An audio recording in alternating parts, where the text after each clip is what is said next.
Sir परसों दिवाली है, तो दिवाली हमारे बहुजन समाज को मनानी चाहिए, इस बारे में कुछ कहना चाहेंगे? बड़ा ही आपने ट्रिकी क्वेश्चन कर दिया, पर इसके बारे में मैं अपनी बेबाक राय ज़रूर रखूँगा। विशेष रूप से जो हमारा मूल निवासी समाज है, मूल निवासी शब्द मैं इसलिए इस्तेमाल कर रहा हूँ क्योंकि यहाँ जो सवर्ण लोग हैं तो विदेशी हैं, लोग बाहर से आए थे। हमारा जो शूद्र समाज है वो सब यहीं का है, इसलिए मैं मूल निवासी शब्द का इस्तेमाल कर रहा हूँ। मूल निवासी समाज में विशेष रूप से शोषित, पीड़ित, दबे कुचले समाज के जो लोग हैं, ये भी बड़ी खुशी से दिवाली का अनुमोदन करते हैं, दिवाली मनाते हैं। दिवाली को कुछ इस तरह से प्रोजेक्ट किया गया है कि प्रकाश का त्यौहार है, मिठाइयों का त्यौहार है और दोस्ती का त्यौहार है, आपस में मेलजोल और सौहार्द का त्यौहार है, और इस तरह से लोग मनाते भी हैं। मैंने खुद अपनी आंखों से देखा है लोगों को अपने घरों में सफाई करते हुए, लोगों को त्यौहार मनाते हुए। लेकिन अच्छी बात है, ये लोग मना रहे हैं, हम इसके ख़िलाफ़ नहीं हैं। मैं ये कहना चाहता हूँ कि दिवाली मनाई क्यों जाती है, इसे भी समझना ज़रूरी है। दिवाली किस तरह से मनाई जाए जितनी महत्वपूर्ण है, उससे ज़्यादा महत्वपूर्ण इसलिए है कि दिवाली का प्रारूप दिवाली के जैसा हुआ क्यों, ऐसा क्या हो गया था। एक प्रॉपर कहानी है। मैं बिल्कुल सहमत नहीं हूँ हिंदुओं की कहानियों से। हिंदू ये कहते हैं कि इस दिन राम अपने अयोध्या लौट कर के आए थे। अगर राम अयोध्या लौट कर आए थे तो पूजा लक्ष्मी और गणेश की क्यों हो रही है जी? और लक्ष्मी विष्णु की घरवाली है तो गणेश के साथ क्या कर रही है, आप समझ रहे हो? तो बड़ा उल्टा पुल्टा चक्कर है। तो इन लोगों की जो कहानी है उनमें दम नहीं है। जो बात मैं कहने जा रहा हूँ ये ऐतिहासिक है। कुछ इस तरह से है कि मौर्य साम्राज्य का जो अंतिम राजा था, उस राजा का नाम था राजा बृहद्रथ। और राजा बृहद्रथ इतने बलशाली थे, मानसिक रूप से भी और शारीरिक रूप से भी। तो उनका जो साम्राज्य था, उनके साम्राज्य में सब जगह, क्योंकि बुद्धिज़्म का प्रचार प्रसार करते रहे वो, तो शांति, मैत्री, भाईचारा, बंधुत्वता, सौहार्द की भावनाओं से ओतप्रोत हमेशा रहे। परिणाम स्वरूप ये हुआ कि युद्ध जैसी चीज़ें, हिंसक प्रवृत्ति की जैसी चीज़ें उनके आसपास भी नहीं थी। लेकिन हाँ, चूँकि राजा थे तो राजा होने के नाते वो अपनी प्रजा के प्रति बड़े जागरूक थे, संवेदनशील थे। बाजारीकरण बड़ा अच्छा करके रखा था, इकोनॉमिक स्थिति बड़ी अच्छी थी, सामाजिक अवधारणाएं बड़ी अच्छी थी, समानता का भाव सभी में था। लेकिन एक अजीब सी घटना ऐसी थी कि उनकी सेना का एक नया सेनापति नियुक्त किया गया। उस सेनापति का नाम था पुष्यमित्र शुंग। उस सेनापति बन के आया। वो एक ऐसा व्यक्ति था जो राजा बृहद्रथ, जो बोधि राजा थे, बुद्ध धम्म का अनुयायी थे, वो ये चाहते थे किसी तरह से मैं यहाँ का राजा बनूं और यहाँ ब्राह्मणवादी संस्कृति का अनुमोदन किया जाए, उद्घोष किया जाए। क्योंकि जो बुद्धिज़्म है, बुद्ध धम्म है, यह श्रामणेय संस्कृति का परिदर्शक है, परिचायक है, और जो ब्राह्मणवादी विचारधारा है वो ब्राह्मणी संस्कृति का परिचायक है। तो यहाँ जो राजा थे, राजा बृहद्रथ, ये श्रामणेय संस्कृति का परिचायक थे, बुद्धिज़्म का परिचायक थे, बुद्धिज़्म का प्रचार प्रसार करते थे। तो वो राजा बन के आया, सेनापति बन के आया। तो उन्होंने एक रणनीति लगाई, किसी तरह इस राजा की हत्या कर दी जाए। कई षड्यंत्र रचे गए, वो षड्यंत्र सफल नहीं हुए। एक दिन ऐसा आया कि उन्होंने ना जाने किस तरह से राजा को इस बात की ललक लगा दी कि चलिए जंगल और शिकार खेलने चलते हैं। अब राजा भी किसी तरह से मान गए, जंगल गए शिकार खेलने। तो राजा भी घोड़े पर हैं, उनके पीछे सैनिक खड़े हुए हैं और वहीं कहीं पुष्यमित्र शुंग भी है। तो घोड़े पर बैठे हुए राजा के सामने एक विशालकाय शेर आ जाता है। तो राजा ने अपने धनुष पर जैसे ही तीर चढ़ाया और निशाना लगाया तो पुष्यमित्र शुंग ने कहा, ये क्या कर रहे हैं राजन? एक शेर दूसरे शेर का शिकार हथियार से करेगा, दूसरा शेर निहत्था है और आप हथियार के साथ उसका शिकार करने आए हैं, ये बात मुझे उचित प्रतीत नहीं होती। लिहाजा राजा बृहद्रथ उनकी बातों में आ गए और हथियार छोड़ करके घोड़े से उतरे और शेर से अपने ही हाथों से युद्ध करना शुरू कर दिया। राजा वृहद्रथ इतने ताकतवर राजा हुए कि उन्होंने शेर के पिछले पैरों को पकड़कर एक पैर रख के दूसरे पैर को हाथ से पकड़ के इस तरह से उखाड़ा कि शेर के पैरों के 2 हिस्से हो गए पीछे की तरफ से, और शेर जो है तड़पता हुआ मर गया। यहाँ पुष्यमित्र शुंग को लगा यार ये तो बड़ा ताकतवर आदमी है, इसकी जो हमारा षड्यंत्र था वो अभी फ्लॉप हो रहा है। तो हुआ क्या, अभी राजा वृहद्रथ का जो चेहरा था वो शेर की तरफ था और पीछे से पुष्यमित्र शुंग आया नंगी तलवार लेके, और जो सैनिक थे उसके मिले हुए थे। तो पीछे से राजा के दोनों हाथ यहाँ से काटे गए और फिर जैसे ही हाथ काटे गए तो उसके पीछे कमर पर ऐसे लात मारी और फिर वो ज़मीन पर गिरे और उनको यहाँ जांघों से काट दिया गया।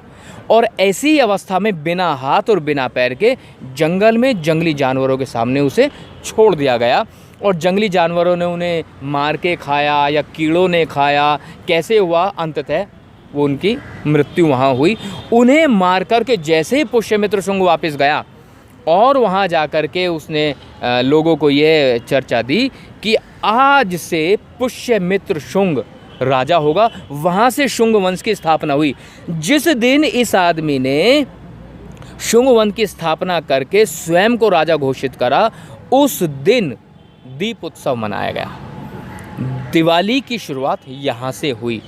लोगों ने उस पुष्यमित्र शुंग को राजा स्वीकार किया और लोगों में यह अवधारणा फैला दी कि राजा वृहद्रथ जो थे उन्हें जंगली शेर ने खा लिया। अपने आप को उनकी हत्या से उसने बचा लिया, जबकि वही एक हत्यारा था। उसने हमारे बौद्धि राजा की हत्या करके अपना साम्राज्य स्थापित किया और अपना राज्याभिषेक करवाने वाले दिन को ही दिवाली के रूप में प्रस्तुत किया गया। अब ये मूल निवासियों की मर्जी है कि उनके राजा को मार कर के लोगों ने दिवाली मनाई।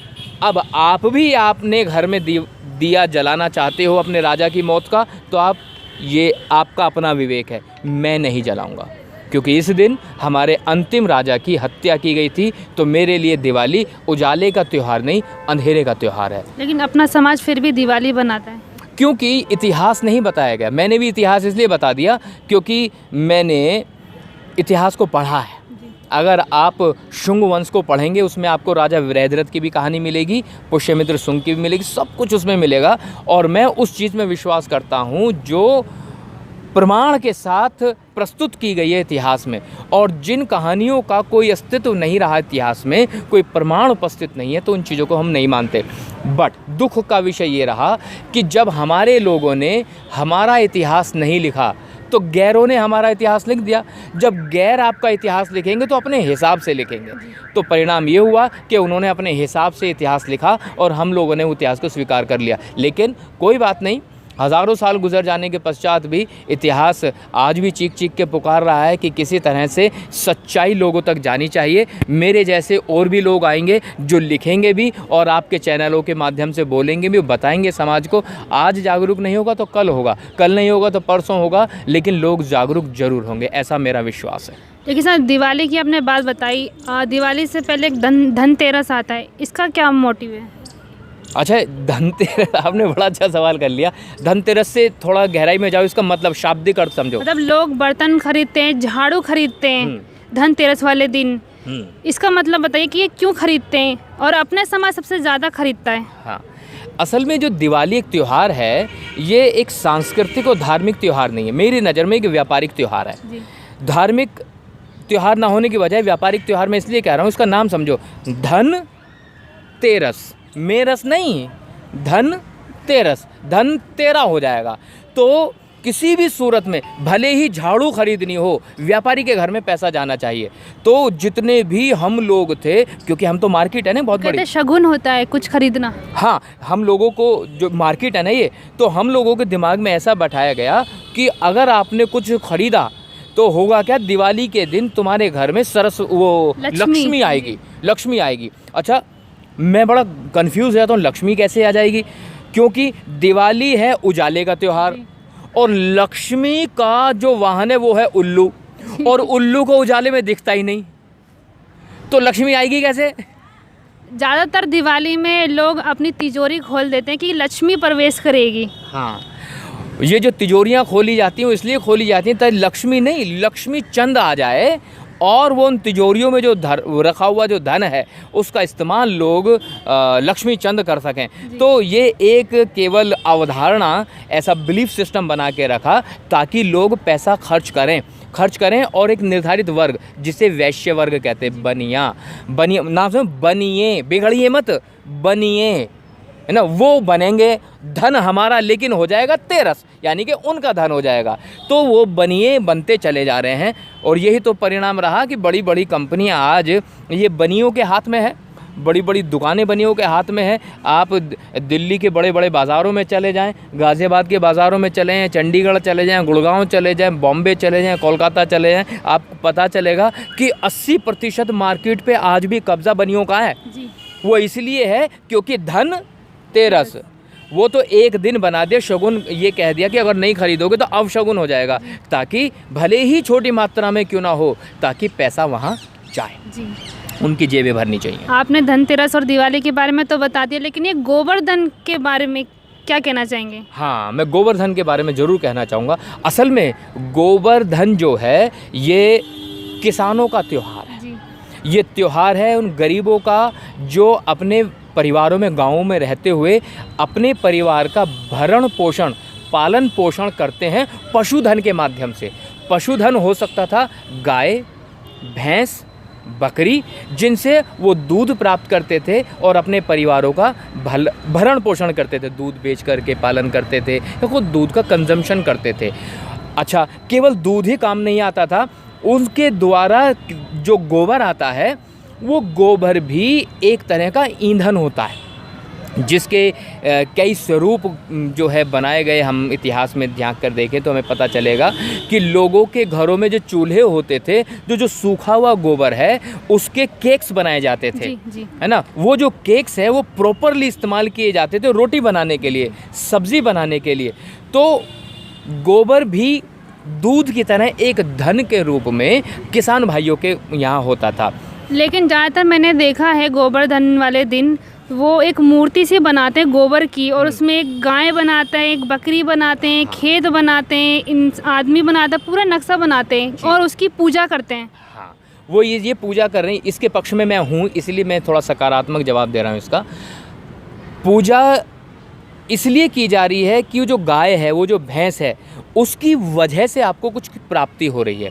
तो जो देता है वो हमेशा देवता होता है। इसका मतलब आप समझ रहे, माँ बाप ने हमें जन्म दिया तो एक्चुअली देवता माँ बाप है। जो देता है, देने वाले को ही देवता कहते हैं। उसकी पूजा अर्चना करने का जो ढंग है वो हिंदूवादी हो गया है।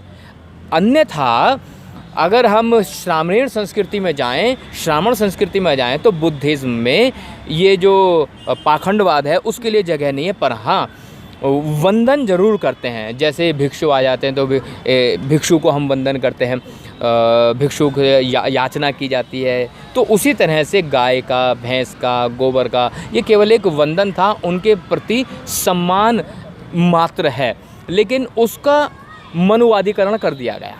आजकल जो सारी चीज़ें बनाई जाती हैं वो पूजा पाठ प्रॉपर होती है, दीपक जलाए जाते हैं और जो है मिठाइयाँ, ये सब कुछ जो स्वरूप बना दिया, ये इसका भगवाकरण है। ये इसका ऐसे समझिएगा वर्जन नंबर 2 है। अदरवाइज़ जो किसान भाई करते थे वो केवल और केवल सम्मान था गाय के प्रति, सम्मान था भैंस के प्रति, सम्मान था उस खेत के प्रति, सम्मान था उस गोबर के प्रति जो एक ईंधन के रूप में इस्तेमाल किया था। केवल ये साइंटिफिक स्वरूप हुआ करता था, लेकिन अब उसका भगवाकरण कर दिया गया है, जो कि एक राजनीतिक दृष्टिकोण से एक निर्धारित धर्म के लोगों को जोड़ करके वोट में तब्दील करने का एक माध्यम बन गया।